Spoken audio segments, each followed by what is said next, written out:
Capítulo 5. Los cachorros. Durante los días la loba y el tuerto merodearon por las por las cercanías del campamento indio. Merodearon el campamento indio, pero una mañana rasgó el aire el disparo de un rifle, cuya bala fue a incrustarse en un tronco a centímetros de la cabeza del tuerto. Escaparon por un sendero que en poco tiempo los puso fuera de peligro. Después de unos días de correría, de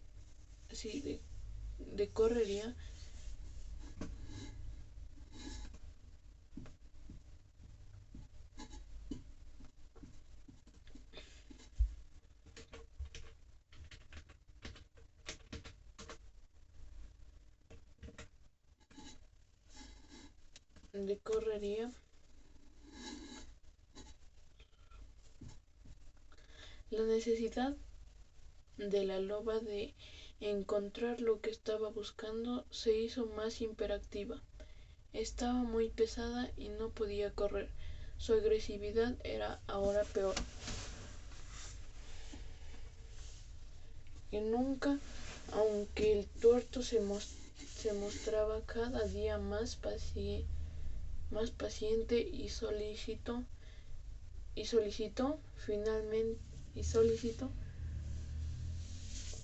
finalmente encontró lo que buscaba. Las tormentas de la primavera había socavado la roca y una pequeña fisura se había convertido en una cueva. Se detuvo a la entrada y examinó cuidadosamente los muros, luego penetró en ella. Avanzó casi reptando, pero después las paredes se ensanchaban formando una cámara circular de casi 1,20 m de diámetro. El tuerto, que se mantenía vigilante, la observaba contento. La loba movía continuamente las orejas, mientras abría el hocico y extendía la lengua pacíficamente, con lo que quería expresar su alegría y satisfacción. El tuerto tenía hambre. Aunque se detuvo en la entrada y examinó cuidadosamente los muros. Luego penetró en ella. Avanzó casi reptando, pero después las paredes se ensanchaban formando una cámara circular de casi 1,20 m de diámetro. El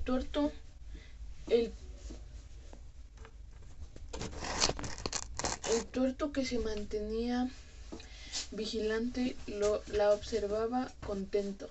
La loba movía continuamente las orejas, mientras abría el hocico y extendía la lengua pacíficamente, con lo que quería expresar su alegría y satisfacción. El tuerto tenía hambre, aunque se echó a la entrada de la caverna. Solo durmió por breves instantes. De cuando en cuando daba ansiosas miradas a su compañera, que no demostraba ningún deseo de levantarse. Miró hacia afuera y vio pinzones de las nieves cruzando su campo visual. Iba a levantarse, pero se tiró al suelo y se durmió otra vez. Lo despertó un mosquito que se había posado en su nariz. Se arrastró hasta su compañera y la incitó a levantarse, pero ella se limitó a gruñirle. El lobo salió solo, encontrando que la nieve se había ablandado. Se dirigió río arriba por el cauce congelado donde la nieve, protegida por los árboles, era aún dura. Después de 8 horas fuera de la cueva volvió, más hambriento que cuando se marchó. Había encontrado casa, pero no pudo apoderarse de ella. A la entrada de la cueva se detuvo súbitamente. Sorprendido, del interior salían unos débiles sonidos que no los, pro- que no los producía su compañera, y que sin embargo le eran vagamente conocidos. Su compañera, y que sin embargo eran vagamente conocidos. Se arrastró cautelosamente sobre el vientre, pero un aullido de su irritada compañera le advirtió que no siguiera avanzando, por lo que se acurrucó en la entrada, donde se quedó dormido. Cuando llegó la mañana y una débil luz iluminó la cueva, volvió a buscar el origen de aquellos ruidos. Entonces descubrió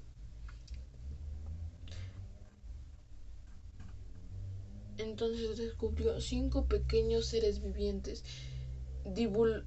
debiluchos, que gemían. El lobo se sorprendió mucho. No era la primera vez en su larga vida que le ocurría eso. Él en verdad lo había visto ya muchas veces, sin embargo siempre era para él una sorpresa. Su compañera lo miraba ansiosamente. Cuando él quería aproximarse, ella lanzaba un aullido amenazador. La loba no tenía ninguna experiencia anterior, pero su instinto y experiencias anteriores le traían el recuerdo de los lobos que habían devorado a sus hijos, incapaces de defenderse. Poco después de nacer, sin embargo, no existía aquel peligro. Para el tuerto de nacer, poco después de nacer, sin embargo, no existía aquel peligro. Para el tuerto era la cosa más natural del mundo que, obedeciendo a aquel impulso, se alejara de su cría y dirigiera a la búsqueda de alimento. A una distancia de 8 o 10 kilómetros de la caverna, encontró huellas frescas y un fino oído distinguió al mismo tiempo el ruido de unos dientes que roían algo. Se acercó cautelosamente y encontró que era un puercoespín que afilaba sus dientes en el tronco de un árbol. El puercoespín se hizo una bola, alcanzando como rayos sus afiladas agujas que impedían el ataque. Como el tuerto había tenido en su juventud una mala experiencia con una bola semejante, decidió tirarse al suelo cómodamente, manteniendo el hocico a una distancia de 30 centímetros. Esperó así sin mover un solo músculo. Nadie podía decir lo que pasaría. Podía ocurrir que el animal se desenroscará, y sería la oportunidad de abrirle el vientre de un zarpazo. Pero después de media hora se levantó, gruñó con rabia a la bola inmóvil y se alejó. El instinto paternal se había despertado en él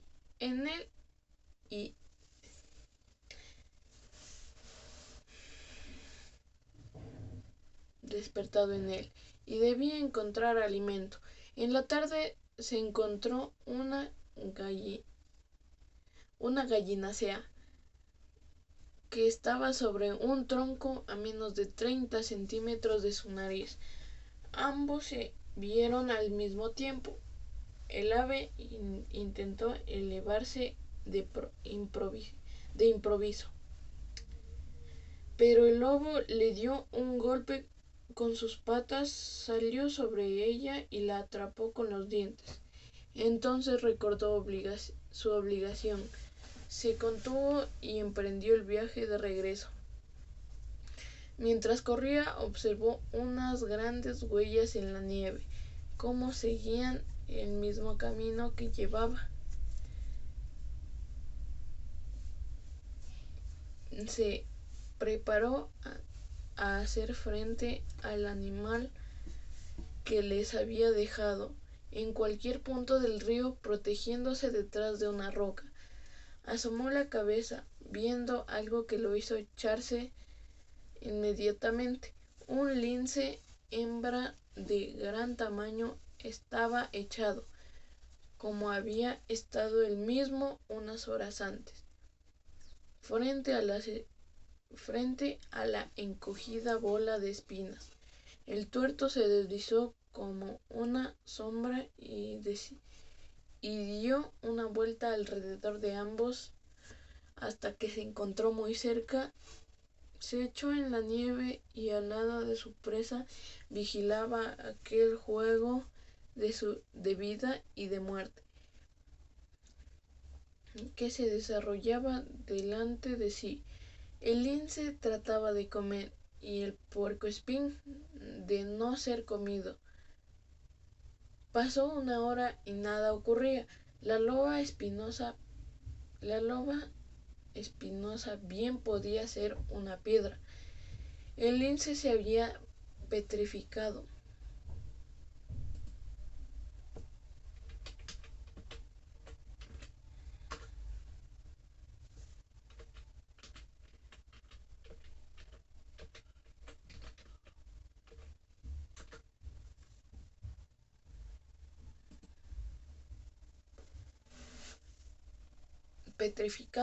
El tuerto parecía haber muerto.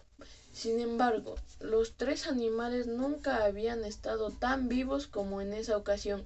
El lobo se movió ligeramente y observó que algo estaba sucediendo. Lentamente, con gran preocupación, el puercoespín se entreabría, la bola de agujas se enderezaba y se extendía. El animal no alcanzó a desenrollarse enteramente. Cuando descubrió a su enemigo, entonces atacó el lince. Sus uñas desgarraron el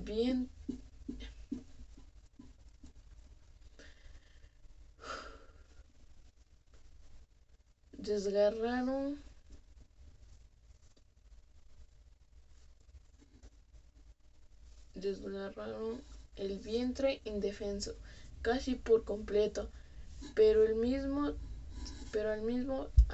tiempo el puercoespín agitó la cola, hundiendo las afiladas espinas antes de que el lince pudiera retirar la pata. Todo transcurrió en un instante. El ataque del lince, el contraataque del puercoespín, el grito de agonía de este, el aullido de dolor y de sorpresa del gran gato. El tuerto excitado casi se levantó. El lince perdió la paciencia y se arrojó salvajemente sobre lo que le había herido, pero el puercoespín sacudió nuevamente la cola, aullando de dolor. El gran gato retrocedió, su nariz cubierta de agujas. Parecía un afiletero. Al tuerto se le pararon todos los pelos, cuando sin ninguna advertencia el lince saltó, lanzando al mismo tiempo un maullido largo y terrible. Después se alejó dando saltos sin dejar de maullar. El tuerto no se atrevió a abandonar su escondite hasta que dejaran de oírse los maullidos que el puercoespín había conseguido enrollarse a medias porque estaba demasiado herido. Además de que sangraba abundantemente, el tuerto chupó la nieve empapada de sangre, lo que aumentó su hambre. Se echó a esperar mientras el puercoespín rechinaba los dientes y gruñía. Pronto el lobo notó que el cuerpo de la presa temblaba hasta que finalmente quedó rígido. El tuerto, nervioso y dispuesto a saltar hacia atrás al menor indicio de peligro, lo estiró con las patas y lo dio de vuelta. Después de mirarlo, le hincó cuidadosamente los dientes y se dirigió río abajo, llevando al puercoespín. Recordó algo. Dejó caer su presa y se volvió al lugar donde había dejado la gallinacea. Se la comió y continuó su regreso. Cuando arrastró el producto de su caza al interior de la cueva, la loba lo inspeccionó, volvió hacia él el hocico y le lamió la paletilla.